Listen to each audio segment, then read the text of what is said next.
¿Estamos en hora? Ya. Bueno, pues buenas tardes a todas y a todos.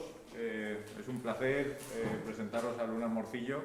No es la directora del departamento, pero sin duda es la puta ama. Esta persona que da gusto venir a trabajar y además está haciendo ciencia mucha y muy buena, y hoy nos va a presentar sus trabajos sobre el decaimiento de los pinares. Yuna es investigadora postdoctoral en la Fundación CEAM, que creo que significa Centro de Estudios Ambientales del Mediterráneo, pero he tirado de memoria, ¿vale? Sí. Y nada, Yuna, pues todo tuyo. Vale. Pues con vuestro permiso me voy a quitar el bozal. Así nos vemos, me veis al menos la sonrisa de nervios que tengo.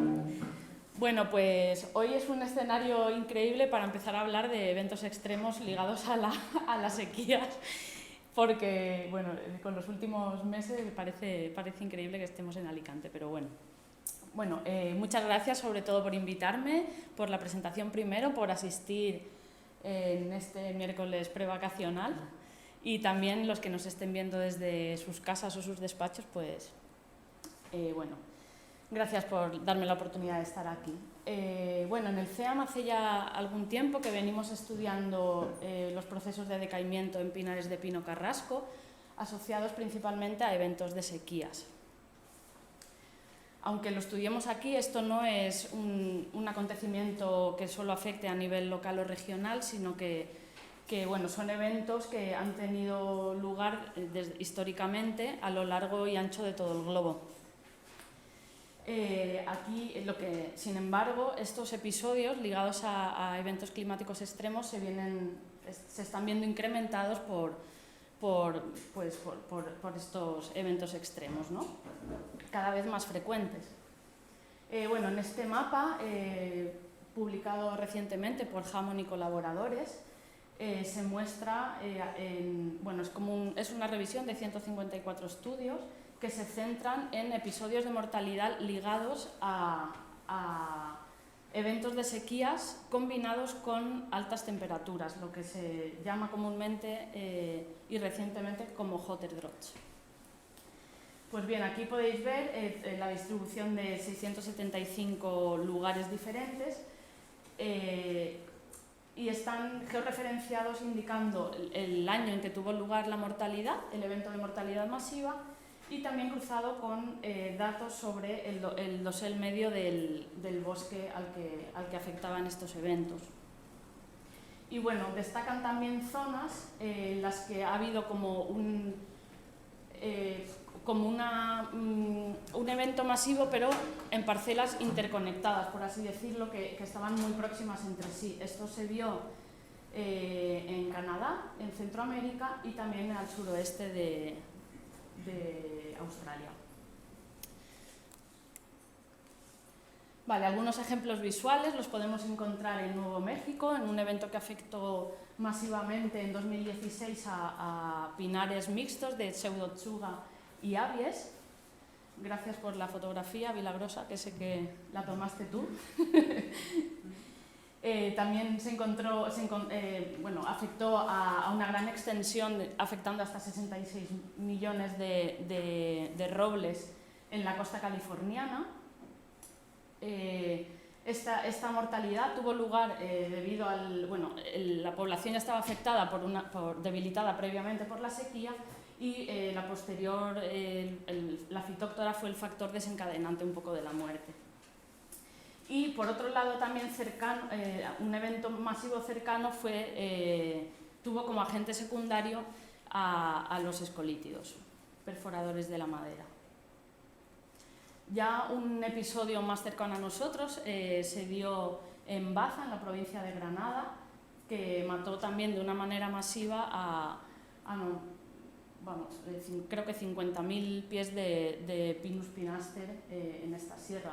Este fue un evento bastante mediático, porque de repente se les estaban empezando a morir masivamente los pinares y bueno, se atribuyó al principio a los escolítidos de la madera, pero también en estudios después se vio que el efecto causante del debilitamiento había sido también la sequía. Si luego tenemos tiempo y funciona, tengo un link a un vídeo bastante interesante y si no os lo puedo pasar después, que explica un poco todo el evento este. Bueno, ya hemos visto que es un problema global, entonces ahora voy a explicar un poco los mecanismos o los principales alteraciones fisiológicas que dan lugar cuando la mortalidad se produce debido a un evento extremo.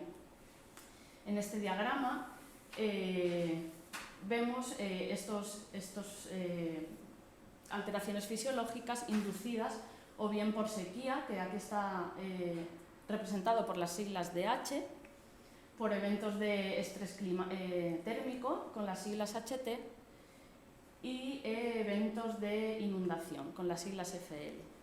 Bueno, en general, la mortalidad de una planta, de un árbol, tiene lugar o bien por limitaciones en el transporte de agua, que sería toda esta parte de aquí, o alteraciones en el ciclo del carbono. Bueno, en primer lugar, pues el fallo hidráulico se puede producir, por ejemplo, en caso de inundaciones, pues por el deterioro de la zona radical, por la anoxia producida por las inundaciones, o por la cavitación del xilema o embolia del xilema. Por otro lado, el balance negativo de carbono, pues bueno, está un poco inducido por la falta de fotosíntesis. Esto limita que viene dada por las limitaciones en el intercambio de gases. Está limitada tanto la conductancia estomática como la del mesófilo, y sumada a un deterioro celular de las membranas de la célula, de los enzimas, que pues repercuten al final en el agotamiento de las reservas. Bueno, trasladándonos ya a un episodio de sequía, en condiciones normales una planta mantiene los estomas abiertos.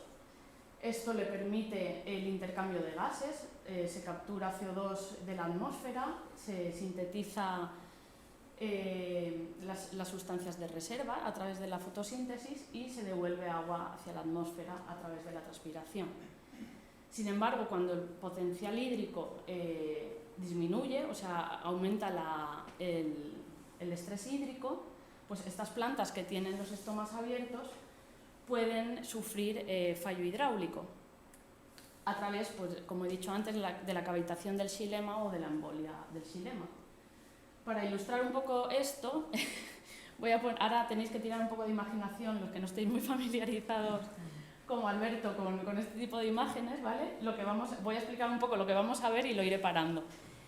Aquí lo que se ha puesto conectado a una cámara en continuo y a un psicrómetro. El psicrómetro lo que va a ir haciendo es, bueno, conectan un tallo bien hidratado, y a medida que pasa el tiempo ese tallo se va deshidratando y estos vasos que he venido hablando pues van cavitando y se van convirtiendo en afuncionales.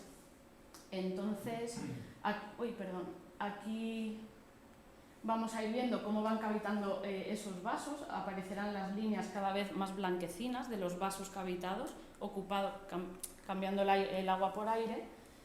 Y aquí son como imágenes puntuales, no se va a apreciar nada. Y aquí el registro de cada uno de los valores de potencial hídrico asociados a este nivel de cavitación. A ver, probemos.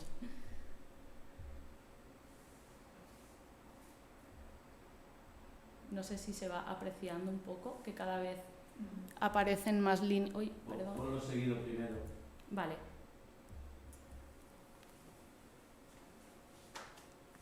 Aquí cada vez van apareciendo los vasos, pues eso, más blancos.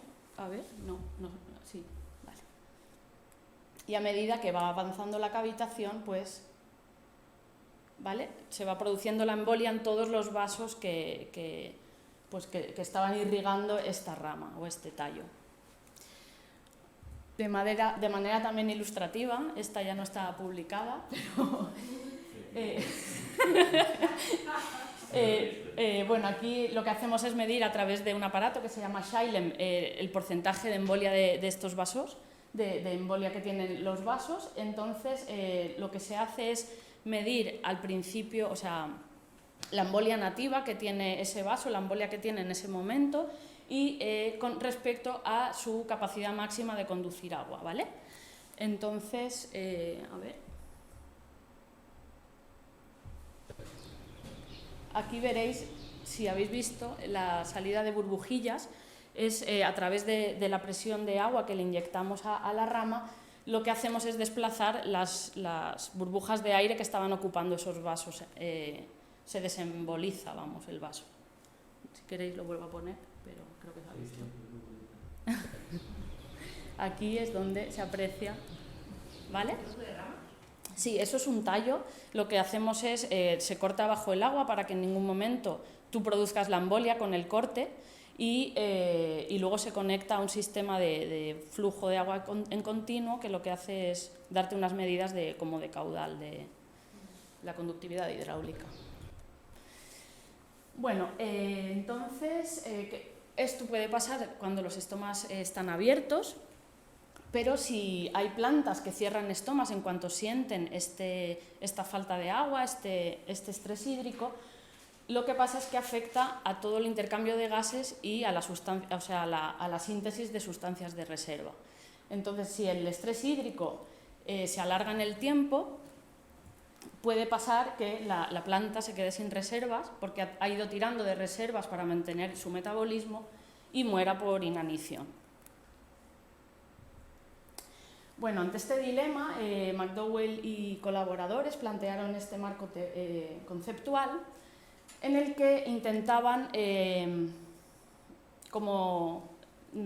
generar una relación entre qué tipo de plantas morirían por cada uno de los procesos en función de la intensidad y la duración del estrés hídrico. Entonces, en primer lugar, el agotamiento de sustancias de reserva se daría siempre y cuando la duración del estrés fuese lo suficientemente larga como para que la falta de fotosíntesis y de síntesis de sustancias de reserva fuera más larga que realmente lo que durasen el reservorio de reservas que tuviese el árbol para mantener este metabolismo. En cambio, el otro mecanismo se daría bajo intensidades de estrés muy altas, en un periodo de tiempo más corto, y esta intensidad haría que la planta traspasase todos sus límites de tolerancia hidráulicos y llegase a un punto de desecación irreversible. Y esto en principio ocurriría antes de que llegase el agotamiento de las reservas. Bueno, esto además estaría exacerbado en ambos casos por la presencia de patógenos como insectos o, bueno, en fin, por agentes bióticos como patógenos e insectos. En principio, este tipo de mecanismo serían más susceptibles de sufrirlo las especies anisohídricas, que son aquellas que tienen más tolerancia a la sequía y que, por tanto, mantienen los estomas abiertos durante más tiempo. Y, por otro lado, el carbon starvation o la muerte por inanición se daría en las plantas isohídricas, que son aquellas que cierran los estomas en cuanto sienten que hay falta de estrés hídrico. Vale, entonces ahora volviendo otra vez a nuestro escenario, me gustaría explicaros el por qué escogemos nosotros a Pinus halepensis como especie centinela, un poco como guardiana de todo lo que los procesos que están teniendo, se están dando en los bosques nuestros. Pues bueno, el porqué de escoger esta especie es porque es la especie arbórea conífera dominante en toda la cuenca del Mediterráneo, que llega a ocupar 2,5 millones de hectáreas, se estima.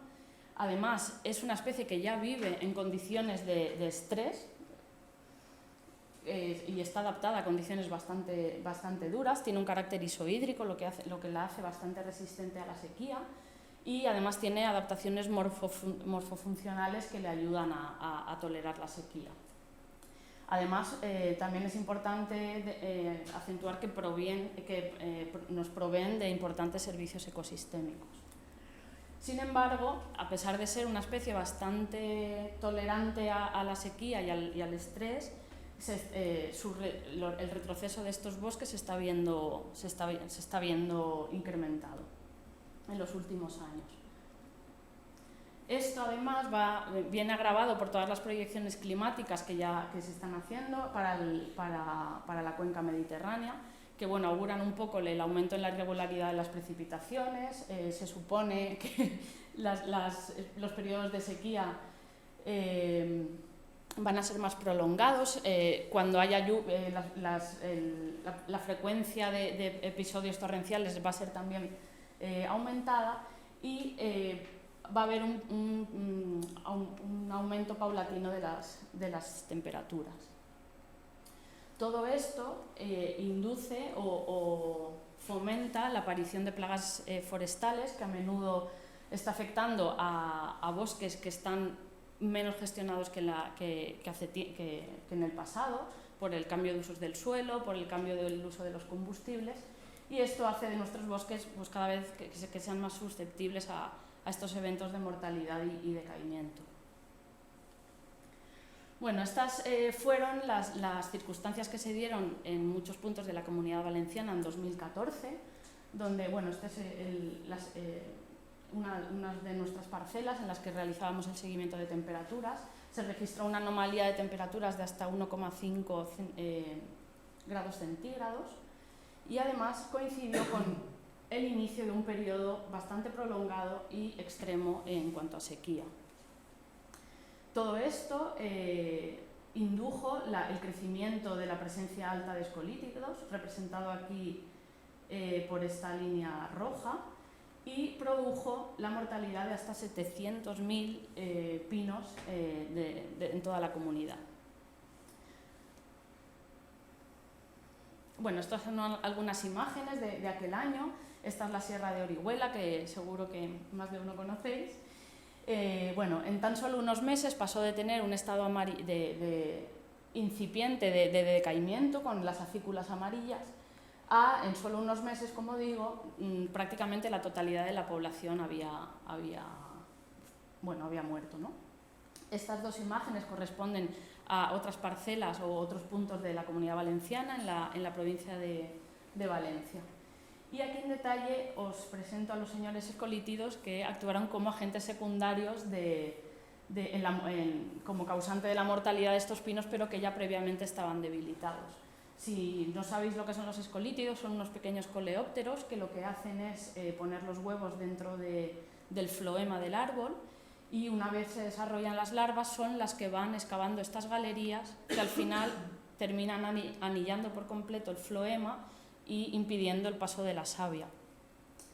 Cuando un árbol tiene el suficiente vigor como para resinar y rechazar el ataque, pues no pasa nada, se queda como en una anécdota, ¿no? Pero cuando el árbol ya está debilitado, por ejemplo en nuestro caso por la sequía, esa capacidad de resignación, de rechazar el ataque de la entrada de los escolítidos no se produce, y por tanto ahí es cuando el árbol ya está en riesgo, ¿no?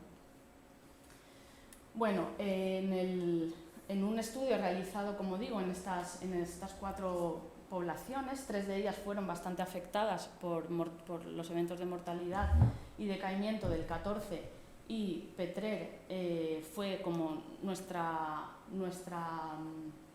parcela control, en la que no hubo ningún tipo de síntoma, ni de decaimiento, ni por supuesto llegó a haber mortalidad. Pues vemos que, aquí son los valores umbrales un poco de la especie, del Pinus alepensis. A partir de estos son valores de potencial hídrico, que lo que nos indican es el estrés al que ha sido sometido estas poblaciones. A unos niveles de -3 megapascales el pino cierra estomas. Cuando ya rebasamos los -4 empiezan los eventos de cavitación de las traqueidas, de los vasos de los pinos, y a partir de -7 se dice que es el umbral de tolerancia de la especie.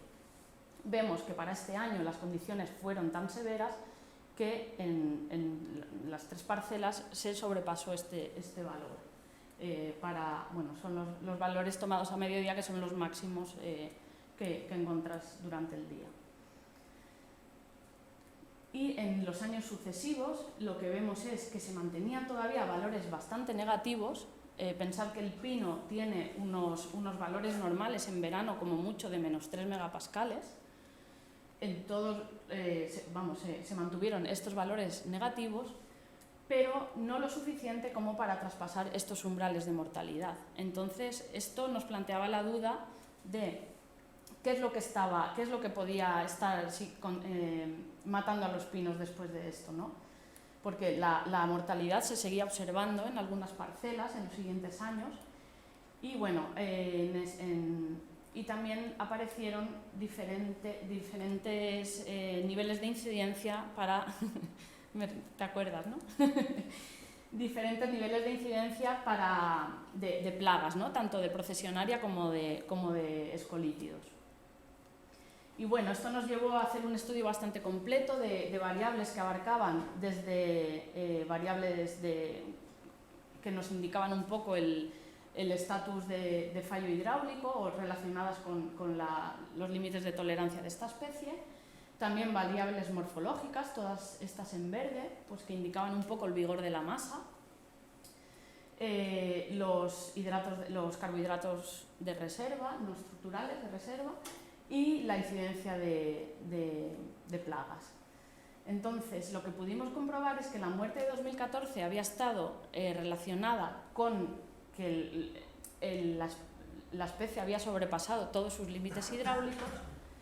En cambio, sucesivas muertes que se observaron sobre todo en San Juan se relacionaron con una pérdida de vigor de la masa, o sea, unas acículas más pequeñas, el índice de Huber, o sea, había menos acículas por sección de tallo, y también con un empeoramiento o una menor capacidad de transporte hidráulico. Y además la incidencia de procesionaria, que si ya voy mal de hojas, pues me acaban de rematar para la síntesis de sustancias de reserva, etc. El papel que jugaron aquí los carbohidratos de reserva, sobre todo el starch, que es el almidón, perdón, pues estuvieron relacionados con los valores de estrés que sufrieron las poblaciones. Cati, por ejemplo, era el que mayores tasas de almidón tenía, pero no mostró una relación clara con la causa-efecto. No vimos por ningún lado el tema del mecanismo de carbon starvation. En otro estudio que realizamos en la Comunidad de Madrid, en el cual ya se veían síntomas de decaimiento de estas poblaciones, se pudo atribuir que esa sintomatología estaba asociada a la afección por un fitoplasma, por una bacteria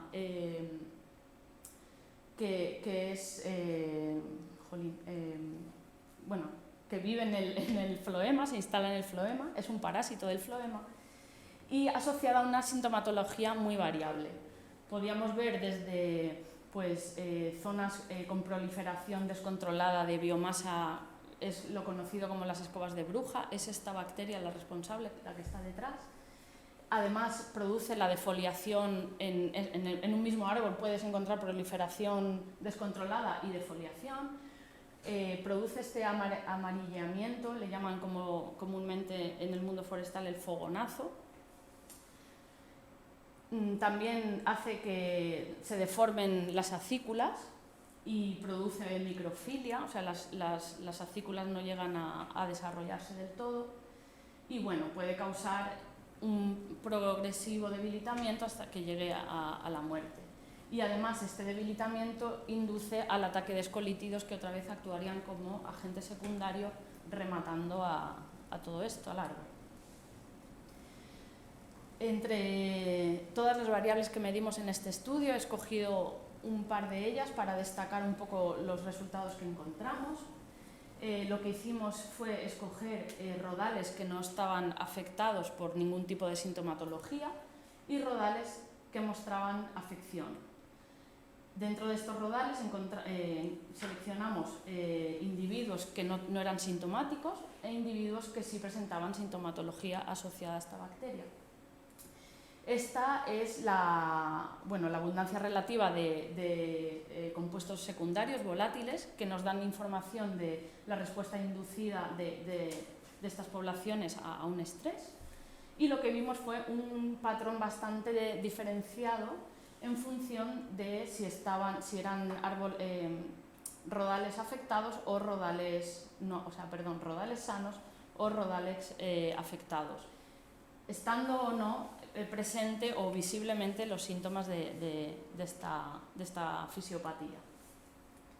Además, en las medidas que tomamos de potencial hídrico en estas mismas parcelas, se asoció un peor estado hídrico con aquellos que mostraban la sintomatología.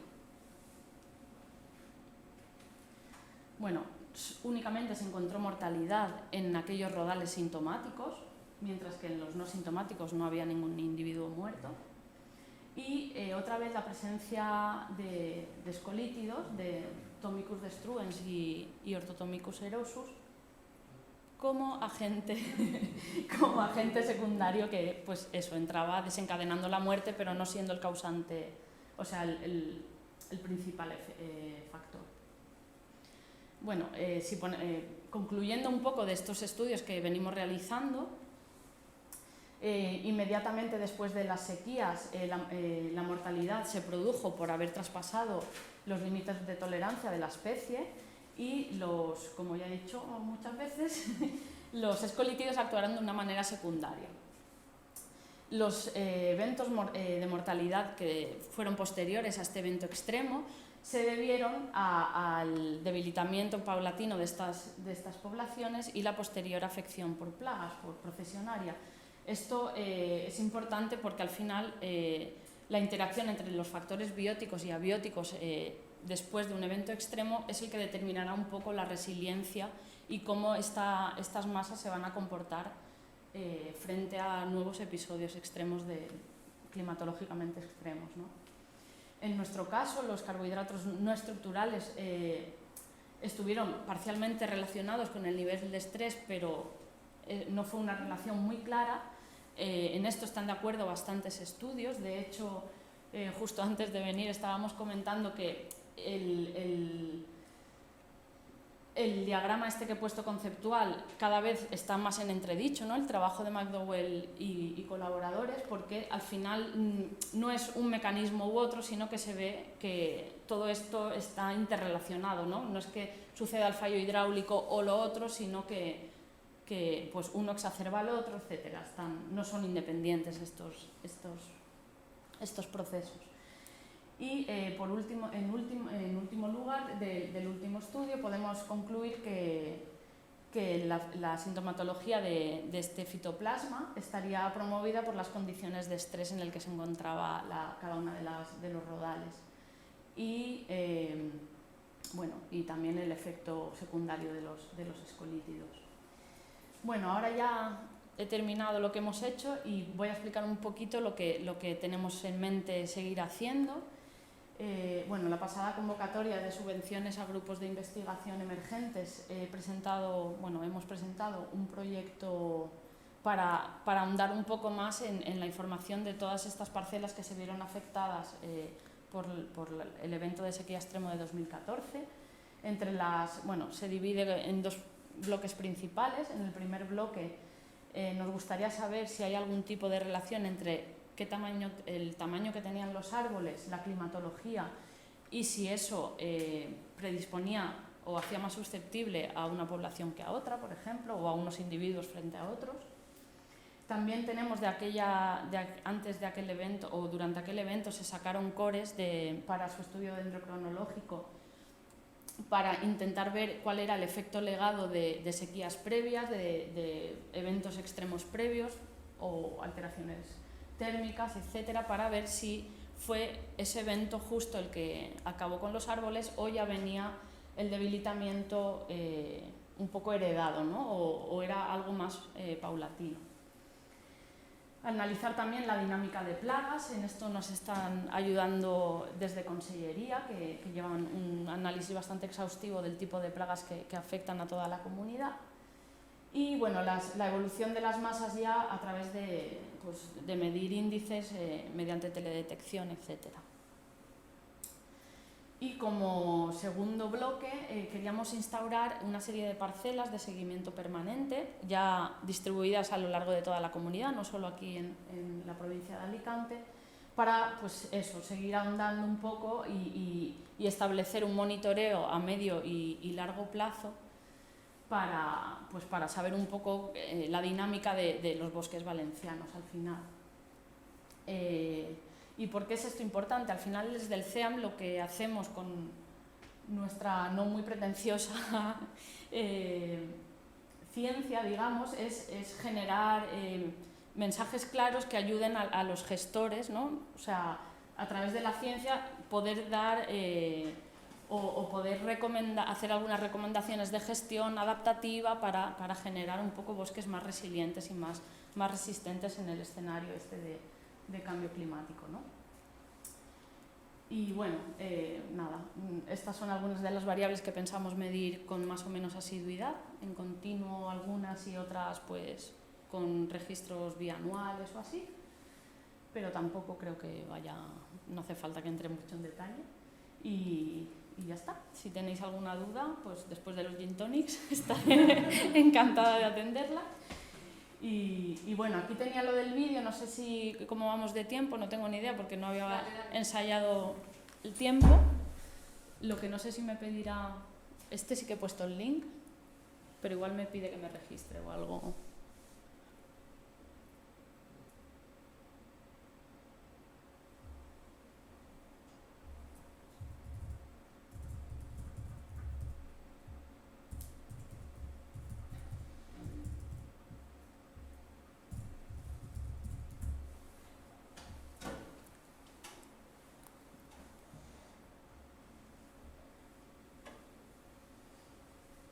¿Se ve? Sí, lo que no se oye. No se oye.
final apoteósico. De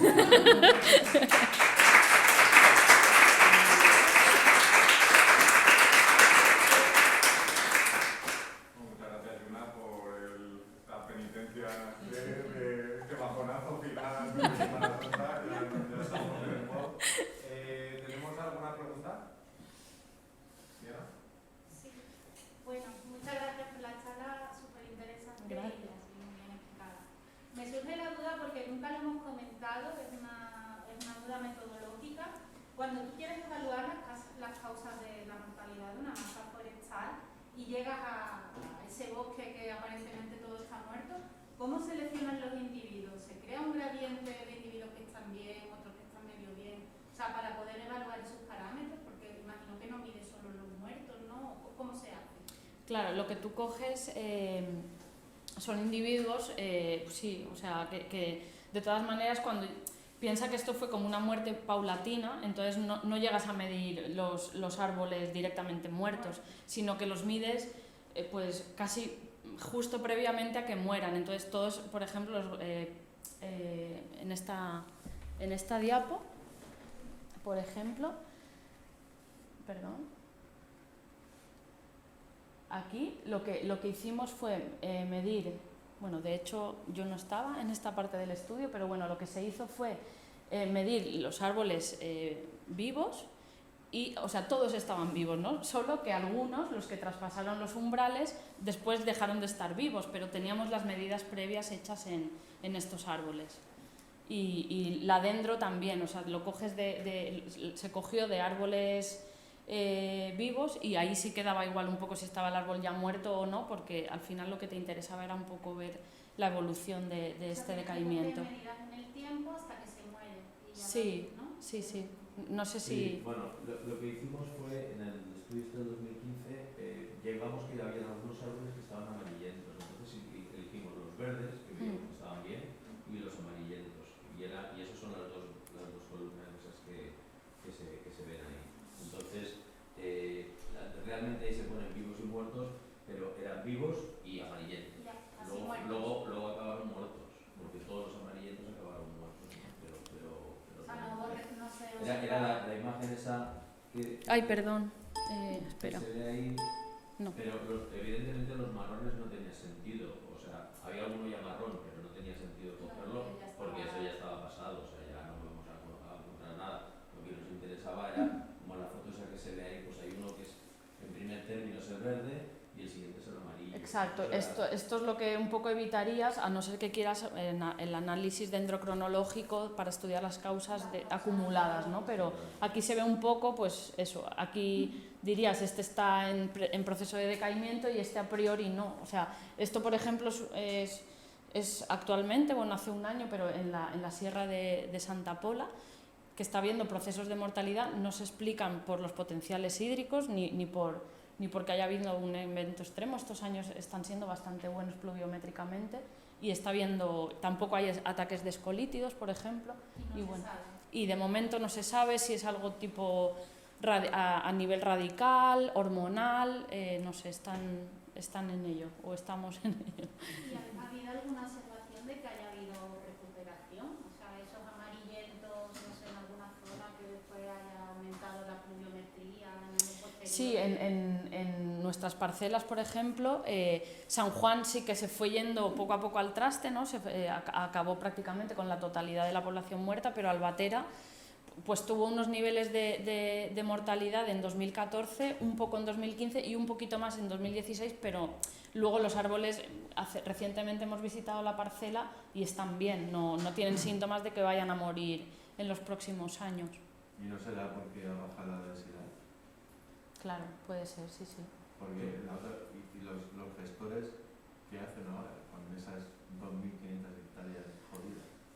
Pues habría que preguntarle a ellos. A ver, sí, lo que se intenta hacer es sacar la madera para evitar pues que induciera más plagas. Si la densidad es un factor clave a la hora de que se mueran, la única manera para evitar el problema es cortar árboles antes de que esto llegue, ¿no? Es lo que están haciendo en Cataluña. Están bajando Tienen un programa que se llama Aprimem el Bosc, que es precisamente eso. O sea, aclarar las densidades porque no son soportables esas densidades. Se juntan muchos factores también, o sea, en los bosques valencianos, por ejemplo, en la zona de Valencia, que hay una precipitación más o menos adecuada para Pinus alepensis, pero ¿qué es lo que pasa? ¿Qué es lo que ha crecido el bosque, aparte de los árboles durante los años después de ser reforestados? El sotobosque, todo lo que es el matorral que consume mucho agua. Entonces ahí hay mucha competencia por el agua. De hecho, una idea que tenemos en mente con el nuevo proyecto, si lo concedieran, sería cruzar datos de densidades o sea, establecer umbrales de densidad de pinar que hace más susceptible de, no sé, a través de cambios en el NDVI o algo así. Sí, ¿de pinar o de matorral? Bueno, en principio de pinar, porque es la especie estrella ahora, no me cambies ahora el diseño. No, pero es verdad que el cambio de comunidad, o sea, también podríamos preguntarnos y abrir todo un debate aquí de, bueno, ¿y qué pasa? Si se mueren los pinos y llegan otras, aquí en Baza, por ejemplo, cuando visitamos, pues la muerte de estos pinares estaba dejando entrar a la encina, que hacía tiempo que estaba relegada, ¿no? Y no podía entrar. Con esto, claro, o sea, es un cambio de situación, ¿no? Pero no tiene por qué tampoco ser catastrófico, aunque he puesto musiquita de llorar. Pero por ejemplo, eso no pasa en la Sierra de Orihuela. En la Sierra de Orihuela, debajo del pinar, no hay nada. ¿Por qué? Porque no se puso nada, ni ha dado pie a que se desarrolle nada más. ¿Ha sido últimamente? ¿Eh? ¿Ha sido últimamente? No, últimamente no. Después de todos los tratamientos que ha hecho Consellería, que ha eliminado todo el pinar, pues ahora las Britanias y las periprocas están empezando a hacer sus pinitos, sus avanzos. Ya, pero eso fue un proyecto LIFE que se hizo incluyendo estas plantas. Esas plantas ya estaban. Bueno, yo lo que estoy viendo allí no tengo muy claro que haya sido reformado. Sí, sí, sí. Bueno, en zonas buenas de Barranco estaban ya, está la Buitania, la Periploca y esto estaba. Fotos del 2014, en otoño, esa foto que ha puesto con los pinos marrones, y abajo estaban las Buitanias y las Periplocas creciendo ya. Es un proyecto LIFE que Esa masa, pero repoblada. sí, sí. ¿Esa masa de cuándo es? Eso está repoblado por la pina, digo. El pino. Pues tendrán 60, de los 50 o 60. Sí. No, porque lo que estáis hablando de lo de la vegetación, a lo mejor es que la vegetación era esa, la de las periplocas. Si no era esa, desde luego va a ser la más resiliente a la nueva situación. Que las reforestaciones más atacadas también pueden ser las que están más en el extremo. Sí, sí, sin duda. Sin duda la importancia de escoger... Cuando habéis dicho Petrer, dices, no, eso es el control. Entonces... Claro, Petrer es el core, ¿no? Digamos. Por eso me refiero que estamos hablando, incluso en la última imagen de Baza, tienes una masa central y luego tienes dos masas verdes. Y hay una heterogeneidad importante, ¿no? De hecho, creo de hecho también específica, o sea, allí lo que hicieron fue repoblar con esto hace no sé, también los 50, 60, repoblar con pinaster y en las zonas más benévolas, digamos, y repoblar con alepensis en la cara sur, por ejemplo. ¿Y ahora qué pasaba? Que se estaba muriendo la alepensis de la cara sur al final, porque o sea, cada vez las condiciones son más extremas. Entonces, el Pinus pinaster se estaba yendo al garete, el Pinus alepensis plantado en las zonas menos favorables también, y al final pues se está desplazando un poco el nicho, ¿no? Hay que pensar que todo esto también está muy mediado por el tipo de suelo que tienes en cada sitio. Sí, Por eso me refiero a que el tipo de suelo, cómo es el suelo, va a determinar que para la misma precipitación vas a tener más sequía o menos sequía. Y ahí es donde estás pasando umbrales. Esto no es un proceso continuo, esto no es sí o no, esto es, o sea, me voy desecando hasta que paso un umbral. Cuando paso ese umbral ya se ha acabado. Pero si no lo paso, voy a tener la capacidad para recuperar, voy a tener la posibilidad de recuperar. Yo tengo un par de preguntas. Una es si habéis mirado o sabes, porque yo de decaimiento no he leído mucho, pero me parece que ocurre sobre todo en stands monoespecíficos, más que pluriespecíficos. ¿Sabéis si estas mortalidades masivas ocurren también en bosques dominados por varias especies? ¿O se reduce de alguna manera? Se reduce bastante. Yo creo que el hecho de que sea monoespecífico también hay que pensar que cuando aumenta la diversidad también aumenta la diversidad funcional, ¿no? Entonces, pues eso, das la posibilidad a que las especies exploren diferentes vías de subsistencia, y aquí no, aquí pues al final todos sacan recursos de la misma manera. Si viene el ataque del escolítido que está especializado en esta persona o en este individuo, está especializado en todos mis vecinos también, entonces yo creo que por supuesto la diversidad aumenta mucho la resiliencia y la resistencia a este tipo de episodios, sin duda, sí. Sí. ¿De los juveniles habéis algo? ¿De reclutamiento? ¿Hay mortalidad también en los pequeñines o hay más reclutamiento después? ¿O porque también exploran otros nichos? El problema de esto, claro, depende a la edad que esté afectando. Yo no he estudiado mucho esto, pero entiendo que si afecta a pinos adultos que están generando piñas y tal, y bueno, sí que se verá afectado la capacidad de generar piñas, entiendo, por el debilitamiento acumulado, y esto hace que imagino que repercute en el reclutamiento, pero no sé si la mortalidad, o sea, entiendo que un pino pequeño es menos susceptible porque necesita menos recursos, pero no sé si Alberto, no sé si hay de hecho, una de las preguntas del proyecto Stay Klein era saber el tamaño de los pinos, ¿no? Porque aquí sí que es verdad que aquí no hay reclutamiento en los pinares estos, no hay reclutamiento, todos los pinos tienen más o menos la misma edad, unos más grandes y otros más pequeños, pero más o menos todos tienen el mismo tamaño. En la zona de Valencia sí que llega algunas zonas de Calderona y todo esto que se había muerto y era más heterogéneo lo de la mortalidad, y por eso era un poco lo de saber a ver qué tamaños de pinos eran los que podían ser más afectados y todo eso, pero no lo sabemos. No lo hemos mirado concretamente. ¿Y esto en general afecta más entre coníferas o también afecta a otras especies? Bueno, por ejemplo, en Canadá es el álamo a lo que afectó masivamente. Y la seca de la encina es algo parecido a esto, ¿no? Mediado por fitóctora, pero es un estrés hídrico prolongado con cavitación y luego debilitamiento y, bueno, no sé, hay muchos factores. Ahí la seca de la encina está estudiado. Yo creo que la seca de la encina fue antes que cualquier cosa de esta de decaimiento, era del año 80 y pico, y no se sabía exactamente. Incluso se atribuye a malas prácticas en la gestión de las dehesas, que favorece que haya fitóctora, los animales, etcétera, etcétera. Entonces, todo es bastante complejo. una encina de 20 años que tenía ya en el jardín, que cuando me iba a comer la jardín, se ha quedado tiesa, pero tiesa. Y además muy extraño porque en un principio estaba al lado del huerto donde se llegaba por inundación y tenía, aparentemente no, pero vale, 3 meses ahí. Pues, no sé, no solo los vecinos, pero podemos ir con Excel, ¿eh? Si nos pones todo el árbol, nosotros nos llevamos a Colander y vamos. No sé, es complejo, es complejo. Lo que pasa es que sí que es verdad que es un aspecto muy interesante, porque precisamente el pino, que era una de las especies más resistentes en el Mediterráneo, a la sequía y todo esto, que se había reforestado a tope, y entonces ahora resulta que al final acabará siendo una especie protegida en peligro de extinción. No nos pasemos, ¿no? Por eso, y por hay otra, habría que ver la mortalidad, ¿no? ¿Cuántos se mueren? Bueno, ¿cuántos se murieron en el 2014? 700.000 en 2014. Pero por la densidad, se muere todo, en algunas masas es así. Sí, no, al final, dice si es al final como un clareo natural, ¿no? Claro, Como... exacto, Sí. Es que a lo mejor en algunas zonas sí que va a ser un aclareo, si están plantados por un exceso. Porque ¿tenéis registro de mortalidades similares previas? O se supone que desde que se plantaron no ha habido mortalidades. En estas parcelas no.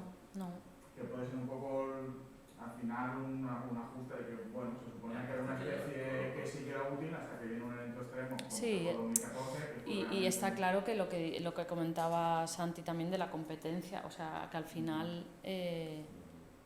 Santi, no, perdona, tú, Jaime, lo has comentado.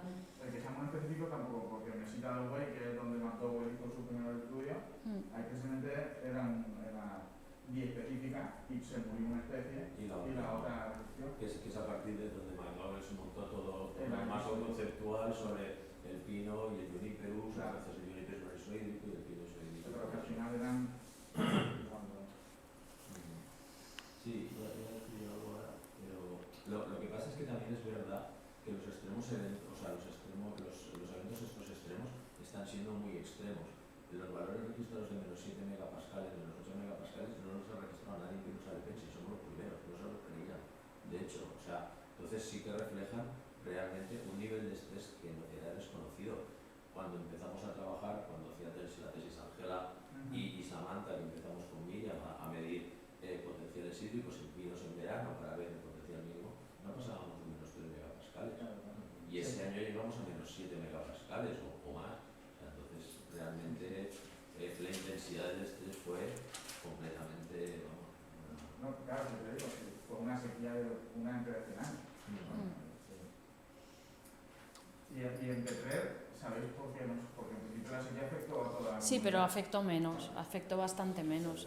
Y de hecho en los años siguientes se recuperó enseguida, mientras en los otros los valores no se recuperaron anormales hasta creo que 2017 o así, que no empezaron a estar dentro de, o sea, dentro de la media histórica. Pero ¿sabéis alguna causa? ¿Porque tenían suelo? ¿Porque estaban en Hungría? No, las exposiciones y eso eran las mismas, o sea, era todo comparable. Y la densidad también. Era climáticamente más favorable que Petrer. Entonces, sí. tú redujo también el potencial hídrico, pero no llegó a ser letal como para matar a los árboles. Entonces, realmente, respecto a los valores normales que podría registrar Petrer, también se redujeron mucho. A nivel de estrés también fue muy importante, pero no fue tanto como para matarlo. Y lo mismo en otras zonas de Valencia, Calderón y todo eso también. Hay vertientes donde pinastres se han secado completamente todos, mientras que el otro lado de la montaña, en otras orientaciones ya, o quizás con otro tipo de suelo no tan arenosos, pues ya pues no se ha observado tanta mortalidad. O sea que es una combinación de falta de agua, también el tipo de suelo, reglamentación. ¿Alguna pregunta más? Aparte de toda esta zona de la que vosotros estudiáis, ¿sabéis si esto también se reproduce en otras zonas de la distribución de la especie? ¿En el Mediterráneo o no sé? Bueno, hay un estudio de Gaylord, pero que no sé dónde está hecho, que también es de esta especie, no sé, tú lo sabes, pero en principio no. No, pero bueno, por ejemplo en Cataluña tienen...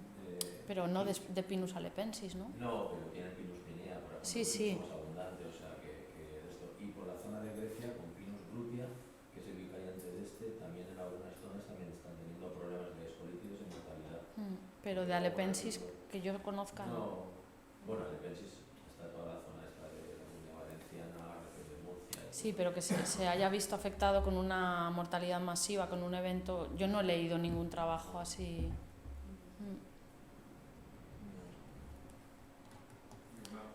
Una pregunta, si no te importa, ya con esto te dejamos. No. ¿Qué hace falta para que se recuperen? Decías que algunos stands se han recuperado y otros no. ¿Hace falta un buen año o simplemente que no se repita la sequía extrema para que se recuperen? ¿O estar en un buen micrositio? ¿Qué factores determinan la recuperación de esto?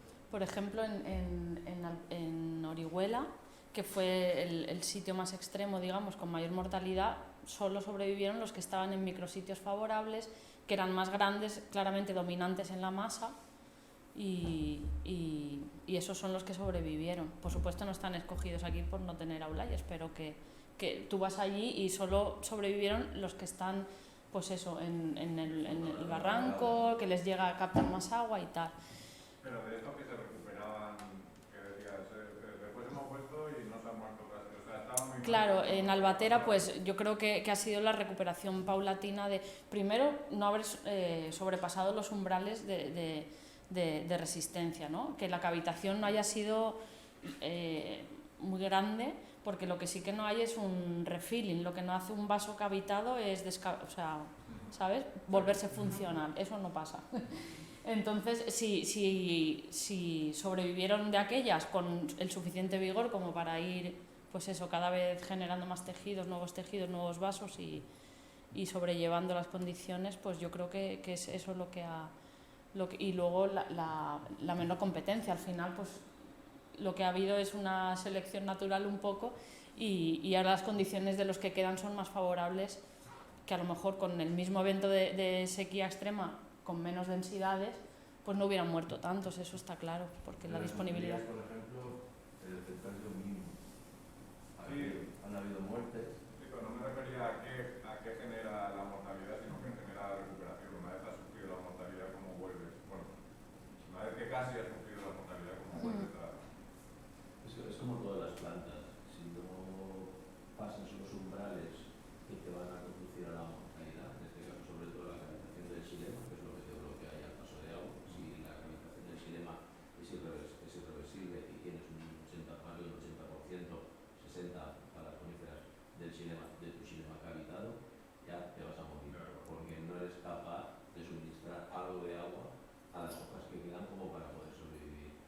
Y además, como no hay refil, como ha dicho Yuna, pues no vas a poder volver a hacer un anillo de crecimiento, con lo cual ya estás en un ciclo negativo de si estás un poquito antes de todo esto, pues vas a ser capaz de mantener un poco de flujo de agua a las hojas, lo que va a permitir hacer un anillo, etc.